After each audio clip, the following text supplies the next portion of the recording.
I never thought my seemingly perfect life could unravel over one dinner with friends. But there we were, laughing, eating, and sharing stories, until I noticed my wife, Jessica, and her friend, Laura, exchanging glances that weren't meant for me. My name's Michael, and if you had asked me a month ago, I'd have told you I was just an average guy living a comfortable life. My wife, Jessica, and I had been married for 6 years, and I always thought we were one of those lucky couples. The kind who never fought about anything serious, who laughed at each other's jokes, and who could sit in companionable silence without it feeling awkward. I'll admit, I've always been a glass-half-full kind of person. Maybe too trusting, maybe a little naive. I'd call myself simple, in the sense that I was content with the basics: Jessica, our modest home, my steady job as an accountant. Sure, life wasn't glamorous, but it was ours, and it felt solid. Jessica was the more outgoing one, the social butterfly who balanced out my quieter nature. I loved that about her. Recently, though, things had started to shift. Little things at first. Jessica, who used to share everything with me, became more protective of her phone. It wasn't dramatic, just subtle changes, like turning the screen away when I sat next to her on the couch or putting it face down at dinner. She'd laugh it off when I teased her about it, saying, "Don't be ridiculous, Michael. It's just work stuff." And I believed her, because why wouldn't I? Then there was Laura. Laura was Jessica's best friend. They'd known each other since high school, inseparable ever since. Laura was funny and sharp, the kind of person who could light up a room. I liked her, at least I thought I did. She'd been a fixture in our lives for as long as I'd been with Jessica, and while I never felt particularly close to her, I didn't mind her constant presence. They were like sisters. But lately, Jessica's enthusiasm for girl time with Laura had ramped up. It wasn't just occasional coffee dates or yoga classes. They were texting constantly, sneaking off for long lunches, and spending entire weekends together. Whenever I asked Jessica about it, she'd say something like, "Oh, come on, Michael, you know how Laura is. She's been going through a rough patch and needs a friend."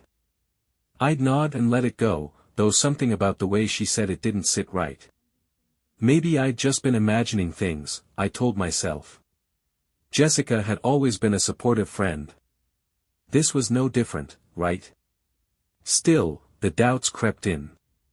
Last weekend, we were invited to dinner with a group of our mutual friends at this trendy little restaurant downtown. Jessica had been unusually excited about it, even spending extra time picking out an outfit. When I complimented her, she flashed me a quick smile but didn't hold my gaze. It wasn't like her to brush off a kind word from me. That flicker of doubt grew just a little bigger. The evening started like any other dinner with friends, a little loud, a little chaotic, but overall enjoyable. I had been looking forward to it, a chance to unwind and reconnect with people we didn't see often enough. Jessica was in her element, as usual, captivating the table with her quick wit and easy laughter. If anyone could liven up a room, it was her. Then there was Laura, who showed up halfway through the appetizers, apologizing profusely for being late. "Traffic," she said, flipping her hair and flashing a disarming smile. Jessica lit up the moment she saw her, waving her over like a long-lost companion.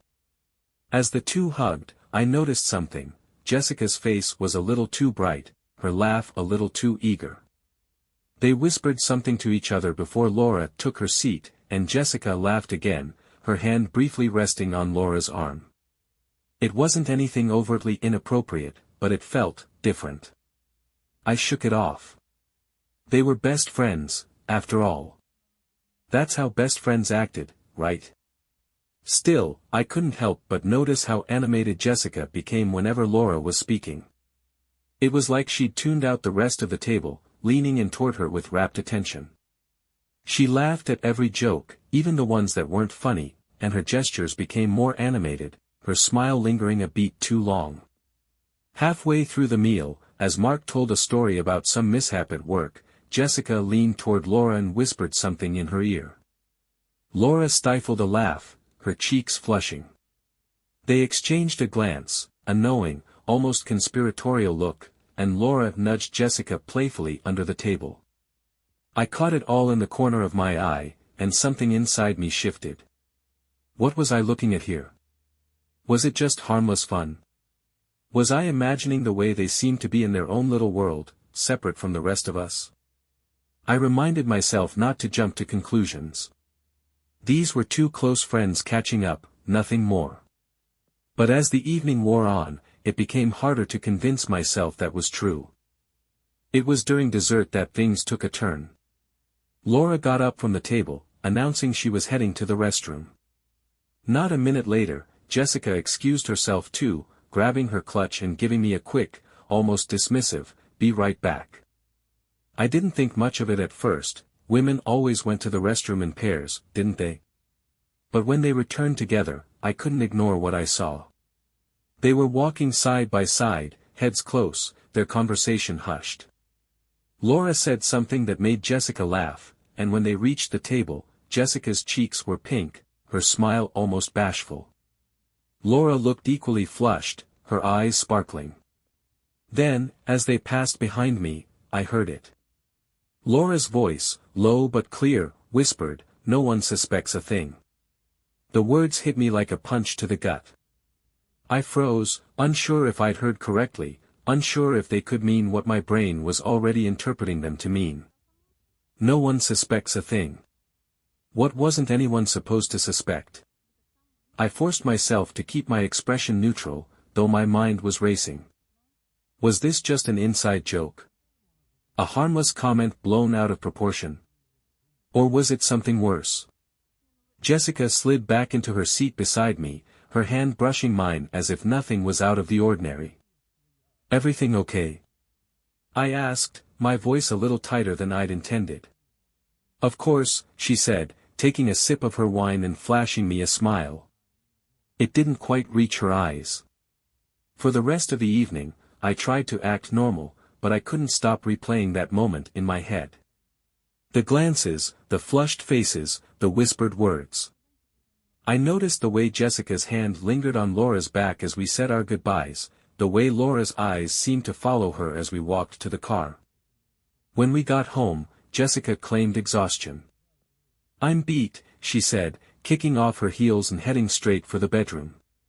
"Let's just go to bed." I followed her, hesitating in the doorway as she slipped under the covers without so much as a glance in my direction. "Jess," I said, leaning against the doorframe, "is everything okay?"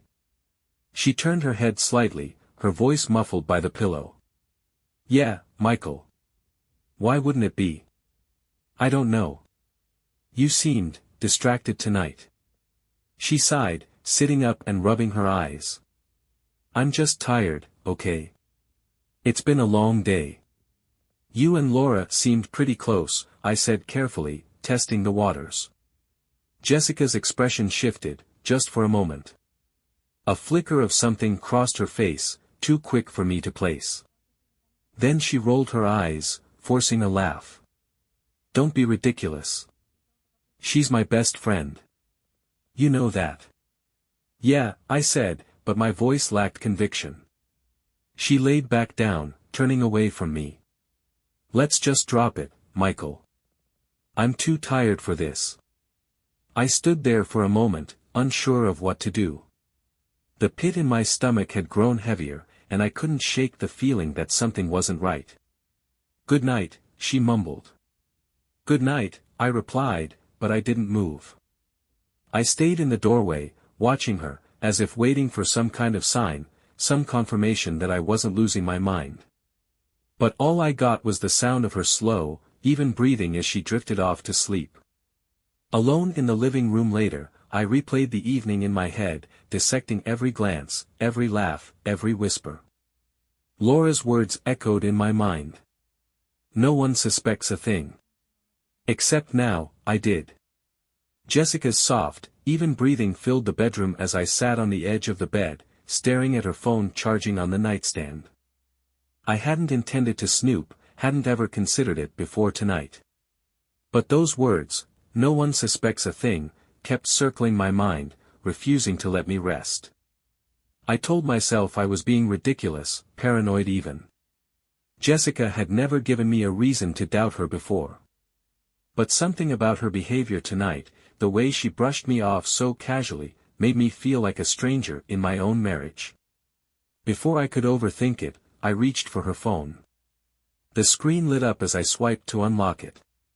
To my surprise, the passcode hadn't changed.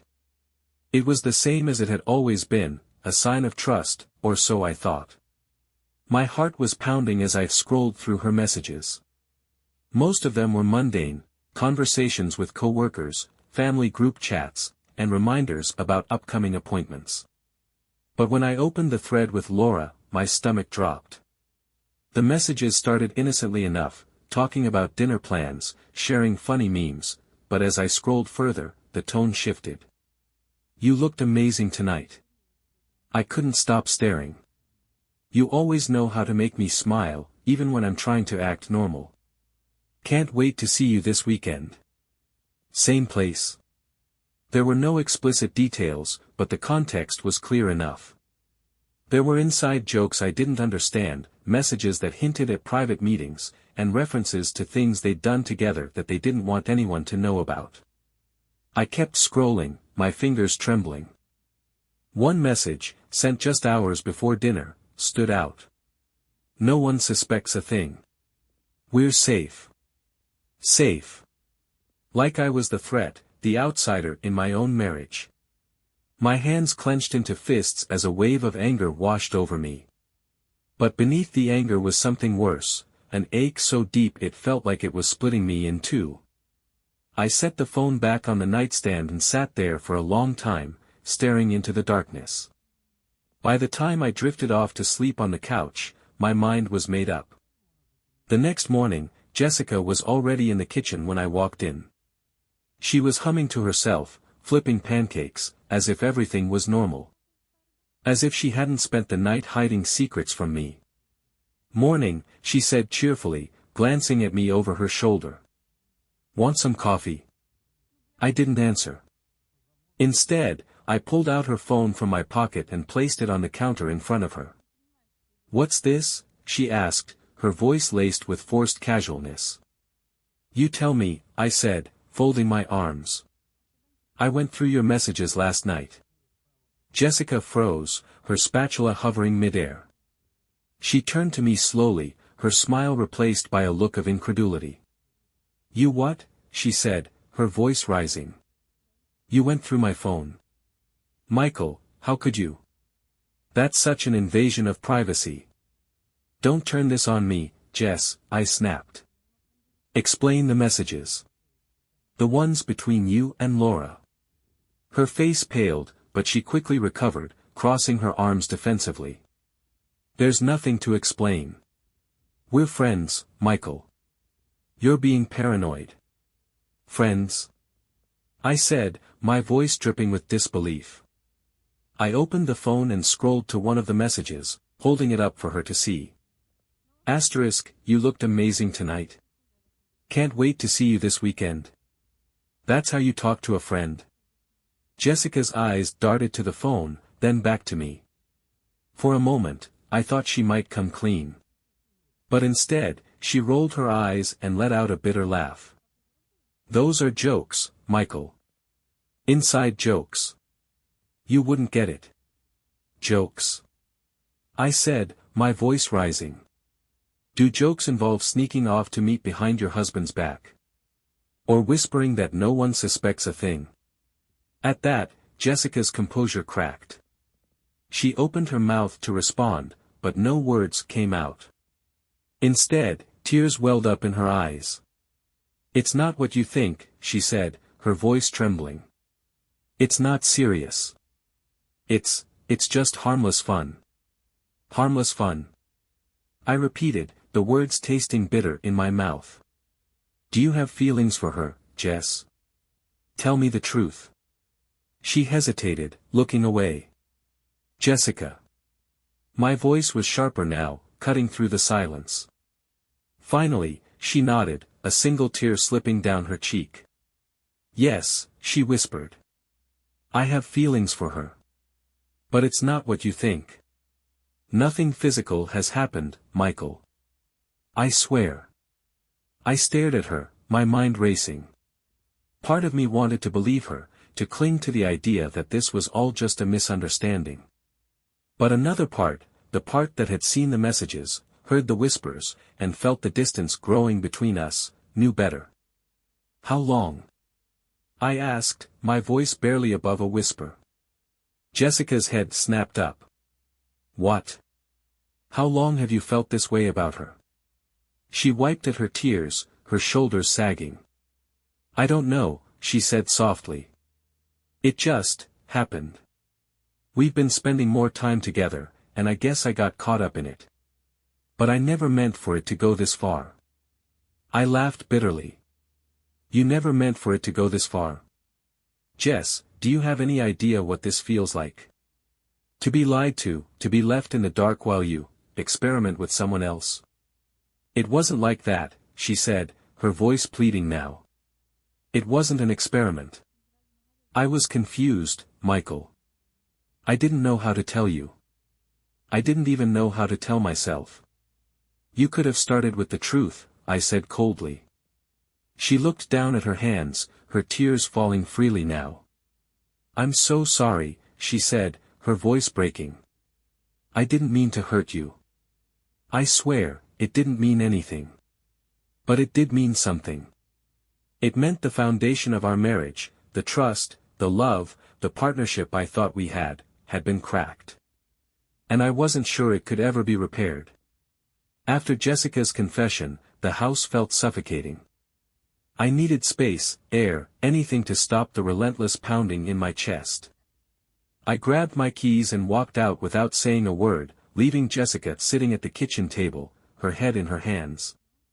As I drove aimlessly through the quiet streets of our neighborhood, the weight of everything she had said began to settle over me. She had feelings for Laura. She claimed it wasn't physical, but did that even matter?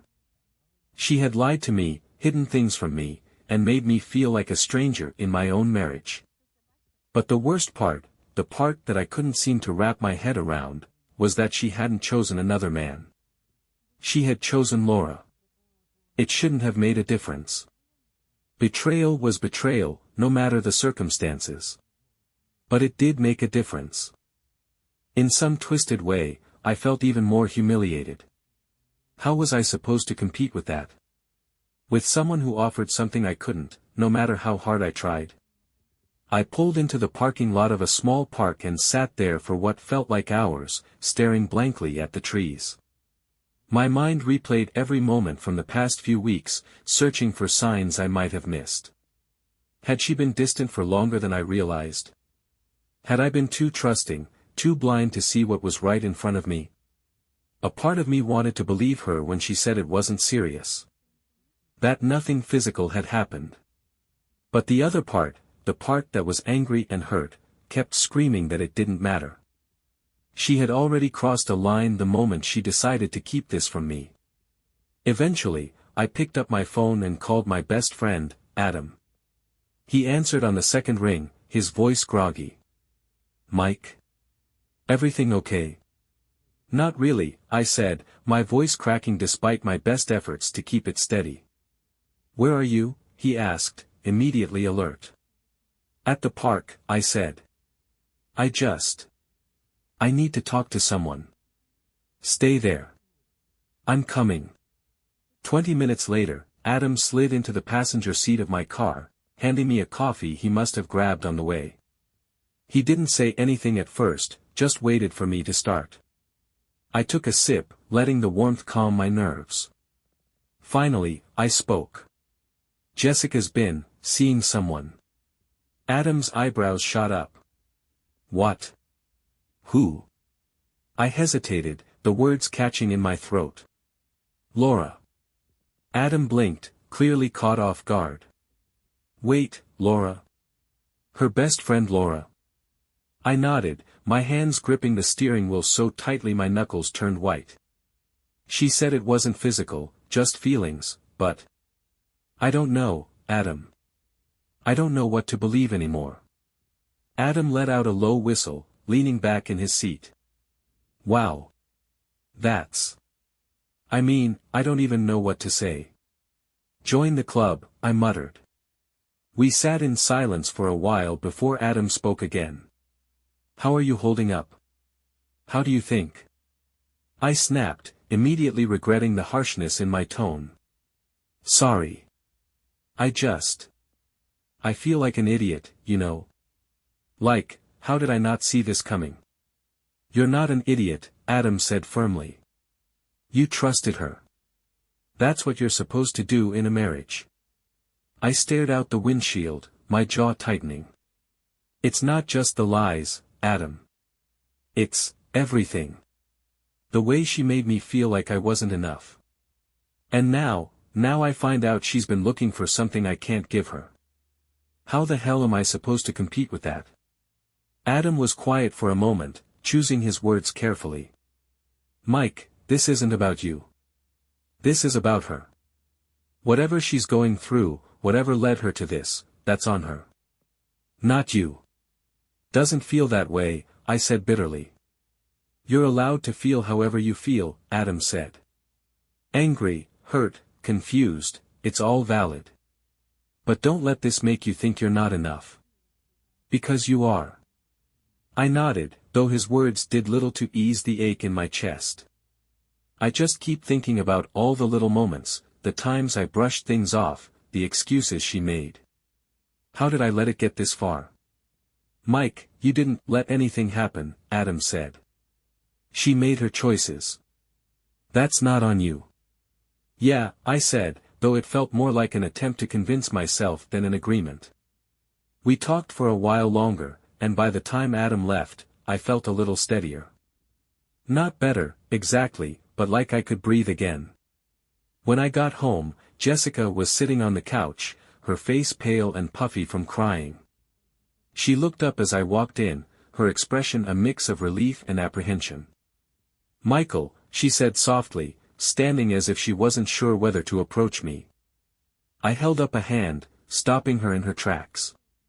I'm not ready to talk yet. She nodded, her shoulders sagging. Okay. I'll give you space. I walked past her without another word, heading for the bedroom. As I closed the door behind me, I felt a pang of guilt for shutting her out. But I couldn't help it. I wasn't ready to face her, not yet. That night, as I lay in bed staring at the ceiling, I tried to make sense of everything. The disbelief, the anger, the humiliation. It all swirled together in a chaotic mess that left me feeling raw and exposed. I kept coming back to one question, why? Why had she done this? Why hadn't she talked to me about how she was feeling? Why had she chosen to lie instead of letting me in? And most of all, why did it hurt so much to know that she hadn't just betrayed me, but replaced me in a way I never could have anticipated? The days after my conversation with Jessica were some of the longest of my life. We existed under the same roof but spoke as little as possible. Every interaction was strained, filled with an unspoken tension that threatened to suffocate me. I couldn't let it end like this. Not with her lies and betrayal hanging over me like a dark cloud. I needed closure, not just for myself, but to make sure Jessica and Laura faced the consequences of their actions. That's when the idea came to me. I decided to host a dinner. The same group of friends from the restaurant would be invited, including Laura. It would be under the guise of clearing the air, a way for us all to move forward. But in reality, it was something much more deliberate. It was my chance to take back control. When the evening arrived, I made sure everything was perfect. The table was set with Jessica's favorite dinnerware, the house smelled like the rosemary chicken I'd spent hours preparing, and a bottle of wine sat chilling on the counter. Jessica was hesitant about the dinner, but I reassured her. It's time we addressed the elephant in the room, I had said, keeping my voice calm. I think it'll help us both move forward. She agreed, though I could tell she was nervous. She probably thought I was going to apologize, sweep everything under the rug, and pretend none of this had happened. She couldn't have been more wrong. The guests began to arrive one by one, laughing and chatting as they made their way into the living room. Mark and Claire brought dessert, a cheesecake that Jessica raved about, though her smile seemed forced. Laura arrived last, her demeanor as confident as ever. She gave Jessica a quick hug and greeted me with a bright, "Michael. Thanks for having us." I smiled, keeping my composure. "Of course. I'm glad you could make it." Dinner went smoothly, on the surface, at least. I played the part of the gracious host, pouring wine and engaging in small talk. Jessica seemed to relax as the night went on, laughing at jokes and sharing stories as if nothing was wrong. But the time for pleasantries was over. As dessert was being served, I cleared my throat and stood, tapping my glass lightly to get everyone's attention. "Thank you all for coming tonight," I began, my voice steady. "I've been doing a lot of thinking these past few days, and I realize there's something I need to share with all of you." Jessica's smile faltered, her eyes narrowing slightly as she glanced at me. Laura shifted in her seat, her confident exterior showing the faintest cracks. I turned to Jessica first. "Jess, I want to thank you for being so honest with me recently. It's given me a lot of clarity." She blinked, clearly confused by my tone. "What are you talking about, Michael?" I smiled, pulling my phone from my pocket and holding it up. "You see, I've been piecing together some things. Like these messages, for instance." I tapped the screen, pulling up the thread between Jessica and Laura, and began to read aloud. "You looked amazing tonight. I couldn't stop staring. No one suspects a thing. We're safe. Can't wait to see you this weekend." The room fell silent. Jessica's face turned pale, her mouth opening and closing as she struggled to find words. Laura's expression went from smug to horrified in a matter of seconds. "Michael," Jessica said, her voice trembling. "Please, don't." But I wasn't finished. "Jessica, you lied to me. You lied to all of us." I gestured toward Laura. "And Laura, you've been complicit in this the entire time. Do you two have any idea how humiliating this has been? How many sleepless nights I've spent wondering where I went wrong, only to realize it wasn't about me at all." Laura stood abruptly, her chair scraping against the floor. "I don't have to sit here and listen to this." "Oh, you absolutely do," I said, my voice cold. "Because this isn't just about me. It's about the way you two mocked me behind my back. The way you thought you could get away with it." Jessica buried her face in her hands, sobbing quietly. Laura grabbed her purse and stormed out, slamming the door behind her. The rest of the table sat in stunned silence, too shocked to speak. Finally, I turned back to Jessica. "I've made my decision," I said, pulling a manila envelope from a drawer and placing it in front of her. "These are divorce papers. I suggest you read them carefully." Jessica looked up at me, her tear-streaked face filled with a mix of despair and disbelief. "Michael, please. I'm sorry. I never meant for this to happen." "Maybe you didn't," I said, my voice devoid of emotion. "But it did. And now we have to live with the consequences." After the guests left and the house fell silent, I sat alone in the living room, staring at the pile of dishes on the table. For the first time in days, I felt a strange sense of peace. Was it petty to expose her and Laura like that? Maybe. But it wasn't about revenge. It was about reclaiming my dignity, about making sure they couldn't rewrite the narrative to paint me as the villain. Jessica retreated to the guest room that night, and I slept soundly for the first time in weeks. In the weeks that followed, I focused on rebuilding my life. I threw myself into work, reconnected with old friends, and started going to therapy to process everything.